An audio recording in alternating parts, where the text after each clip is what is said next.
வந்து நம்ம முன்னாடியே ஊறப்பட்டுறணும். நான் பொதுவாகவே நான் ஒரு மணி நேரம் அரிசி ஊற வைப்பேன். இப்போ 12 மணி ஆகுது, அரிசி ஊற வைக்கிறேன்னா கரெக்டாக 1 மணிக்கு நான் போடுவேன். 1 மணிக்கு போட்டேன்னா எனக்கு 1:45க்கு முடிஞ்சிடும். சரி, நம்ம இதுக்கு அளவு தண்ணி ஊற்றிடலாம். அதுக்கப்புறம் இது எப்படி ஆக்குறோன்றதை நான் அதுக்கப்புறம் உங்களுக்கு காட்டுறேன்.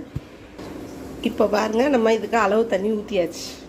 அதாவது வந்து 1க்கு 3 பங்கு தண்ணி ஊற்றணும். அதாவது 1 கப்புனா 3 பங்கு தண்ணி ஊற்றினா கரெக்டாக போதுமானது. இப்போ என்ன பண்ணிடலாம், இப்போ மூடிடலாம். மூடிட்டு இப்போ என்ன பண்ணிடலாம், இப்படி சுவிட்ச் ஆன் பண்ணிட்டிங்கன்னா இந்த பாருங்கள், குக்கிங்னு இருக்குது, கீப் வார்ம்னு இருக்குது. கீப் வாங்கினா நம்ம அதாவது இது எப்படின்னா அதாவே ஆட்டோமேட்டிக்காக ஆஃப் ஆயிரும். அதாவது சமையல் சோறு ஆகி முடிஞ்சிருச்சுன்னா அதாவே ஆட்டோமேட்டிக்காக ஆஃப் ஆயிரும்.